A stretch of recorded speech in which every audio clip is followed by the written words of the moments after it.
What's up, YouTube? This is MathWiz97 and welcome to episode number 32 of my SmackDown vs. Raw 2006 General Manager mode. And we are here for the October 18th edition of the series, coming to you from Akron, Ohio. As we can see, looking at the match card, we have two title matches set to take place on this one. And in the main event, the tag titles are on the line once again in a rematch from the No Mercy pay-per-view. But this time, instead of being a ladder triple threat tornado tag team matchup, it is going to be a tables triple threat tornado tag team matchup. So I hope you are all looking forward to that matchup when we get to it.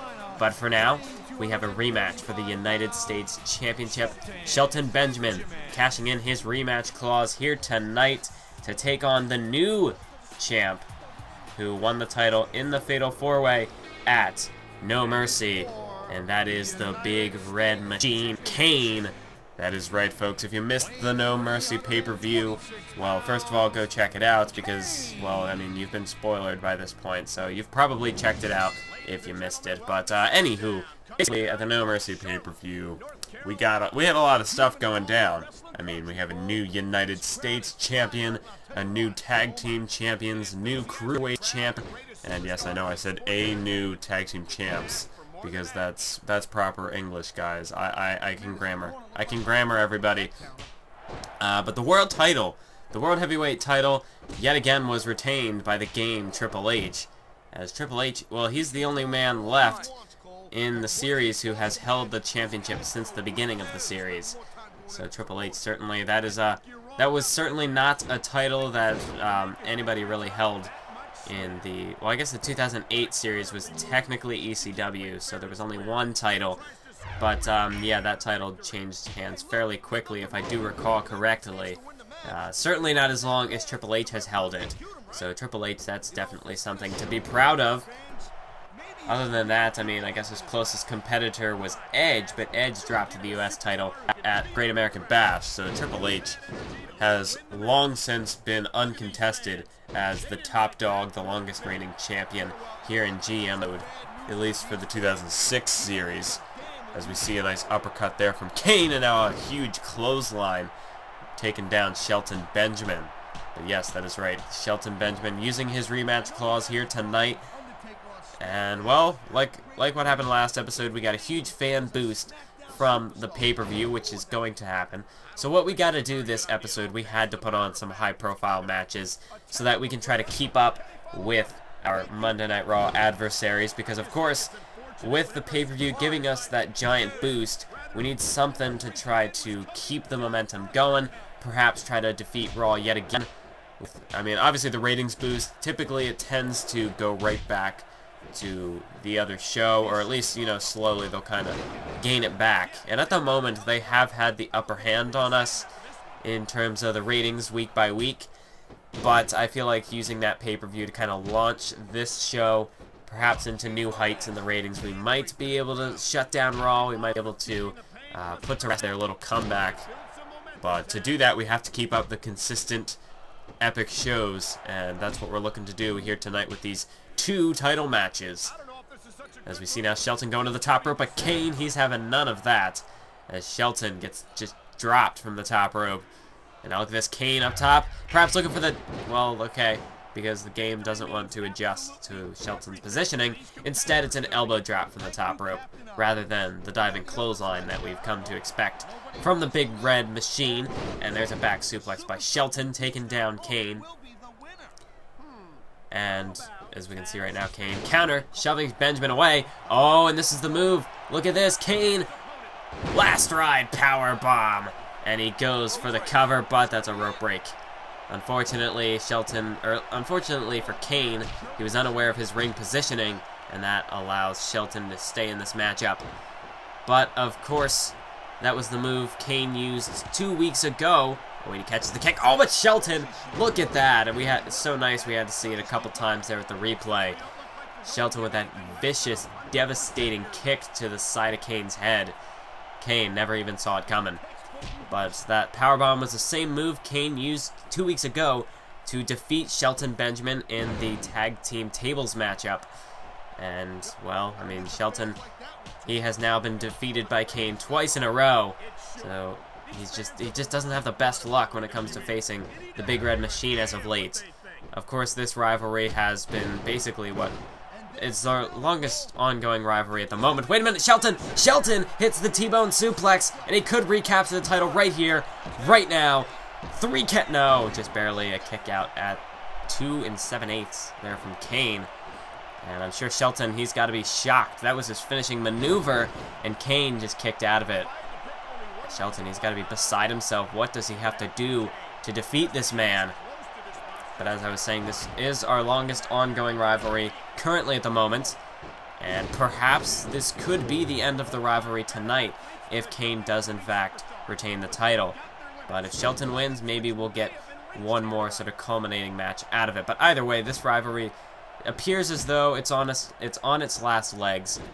However, we are starting to build up some new ones, like the tag team rivalries we've got going on at the moment. Hopefully I'll be able to kind of drag that out to Survivor Series, and I don't mean like drag it out as in make it terrible, make it suck, but you know, it is between 3 tag teams, so it's going to be kind of difficult to uphold that. I want to try to keep all 3 in the mix. I could always do like a triple threat. I don't know, I could maybe swap around the tag teams in different orders so we could have, you know, 2 of the 3 teams face off and maybe have one there as the manager. Perhaps do rivalry in place of a match. But that doesn't... The only problem with doing the rivalry in place of a match is that it doesn't really keep the build-up. It just holds it in place. So it just kind of is suspended for... And it doesn't... You know, if we want to try to get to that 3 thumbs up rating, or at the very least a 2 thumbs up, it's... I mean, you got to keep it going week in, week out. You have to keep it consistent. And if you use all the rivalry in places, then it really doesn't make much progress. Anyways, we'll get back to that in a little bit, as Kane has Shelton by the throat, and he's lifting him up here, looking to choke slam him straight to hell, as that slow motion really can be overpowering at times. As we see now, Kane hooks the leg. 1, 2, 3, that is it, folks. Kane retains the United States Championship here tonight, and since we saw the confetti celebration 3 times, well, okay, I guess only twice. We only saw it twice at the pay-per-view because technically the tag team titles didn't have the confetti. But considering that's the only title celebration for singles championships, it's going to get tiring after a while, especially when they, you know, use it even when you're just retaining the title. So I'm going to have to edit it out at certain points because otherwise it's going to get really repetitive and it's going to become an eyesore. Don't want that to happen, so I think I'll just hold off on the confetti celebrations, except for when, you know, a new superstar winning the title. When it's just defended, I don't think we really need to have that. I believe 07 fixed that little problem. I think it was just an 06 thing.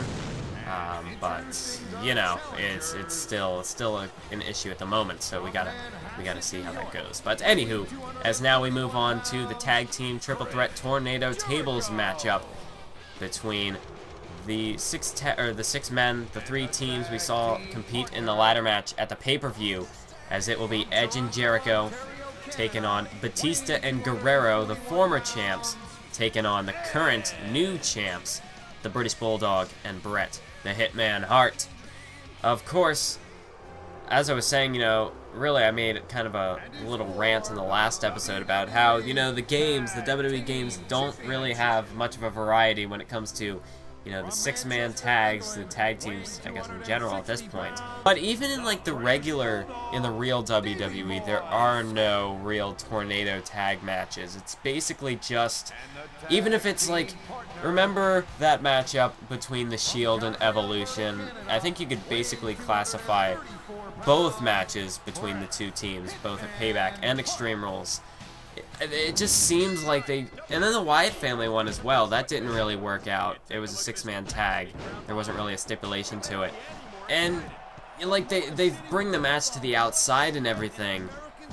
It's just awkward to have to get back to a position where you have 2 people standing on the ropes and just 2 people battling it out. When you have all 6 of those guys, or even just 4 guys, like another example I can give was SummerSlam, the match between the Wyatt family and Reigns and Ambrose. You could tell, like, at points they were really just they would be battling it out on the outside. I think that's basically how the match started, and then all of a sudden they're just back and they have to tag in and out. It's like, what's really the point? I mean, that's like, there's not enough chaos. When you have all those people, you should have them in some sort of tornado tag stipulation. Granted, at the time it will lose its luster, but when you're going to the outside and you're bringing in weapons and going to the crowd and whatnot, it's really tough to hold up the whole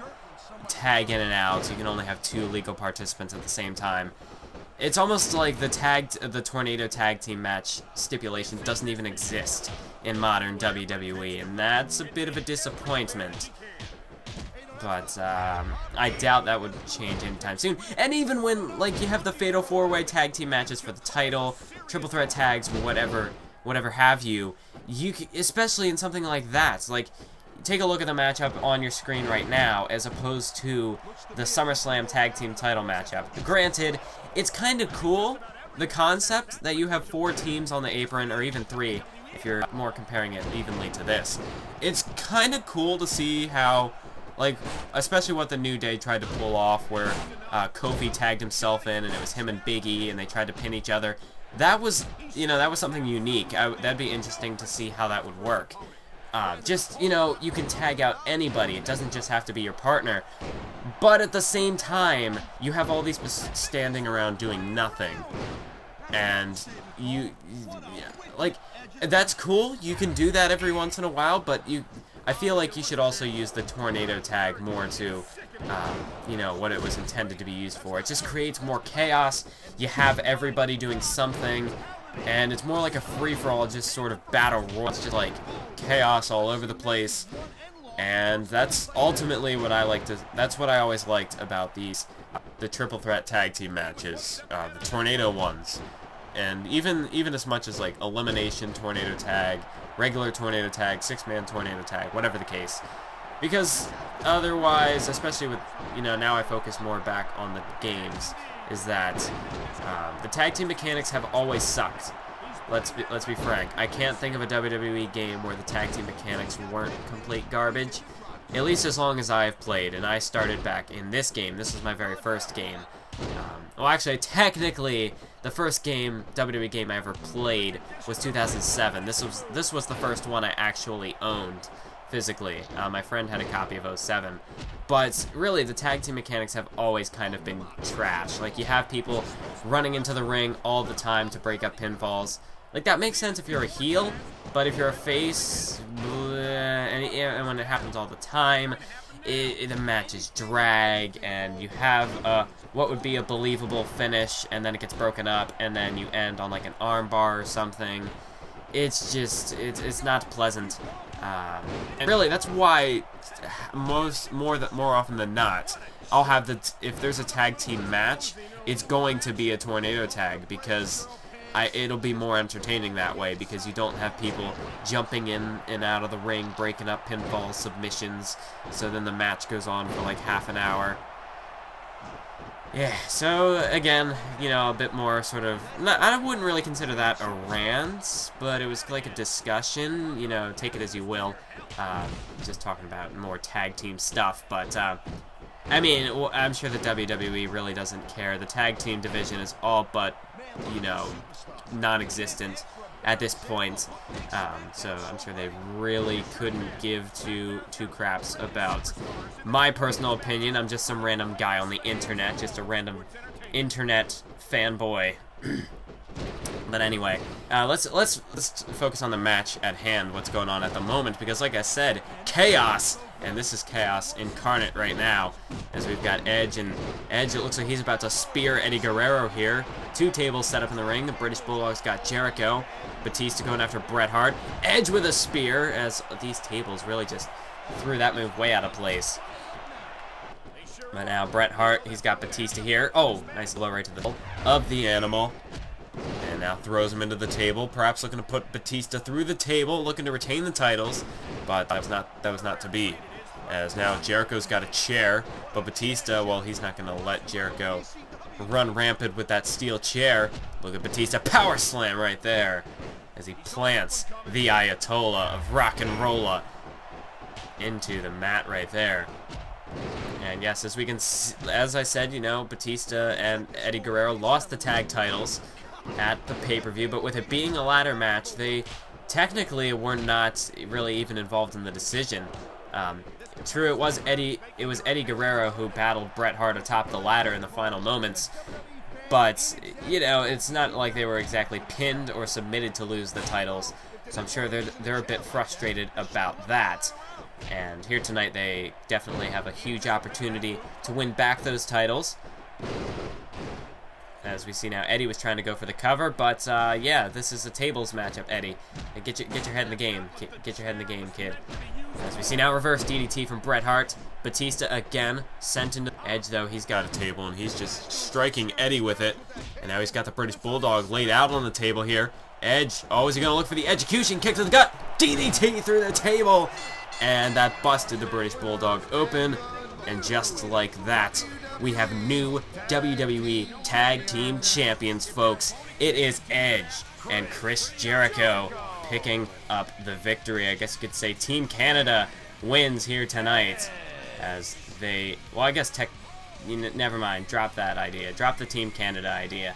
Because knowing who was in that matchup, it doesn't make any sense. And I also mistransitioned there. Yay.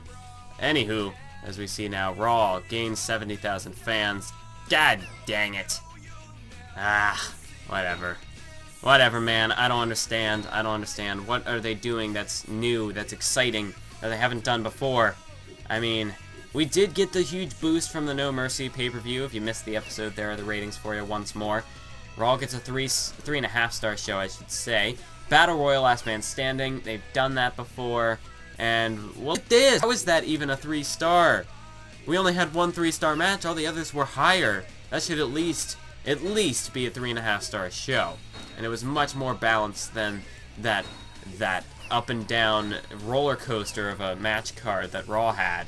So we have a couple people, they're tired of losing, and Steve Austin still wants that title shot. So I gotta be weary of that. Wary of that, if I can speak grammar English. And as we take a look, we got a lot more of the up arrows. We do have some down arrows in the popularity, but you know that's gonna happen. And then you see Stacy Keibler, our new jobber. I actually hired her, I think, a couple weeks back, or maybe it was this week. I don't remember. But yeah, she's still fairly new. As you see, these rivalries, that one 8 weeks, that one's gonna come to an end. We still have Big Show and Van Dam, which you know will be entering its 6th week. But you know, we have a couple rivalries that have some build already while we start to set up our new ones. So we should be okay. But that's it for this episode. I hope you enjoyed. And until next time, keep on YouTubing.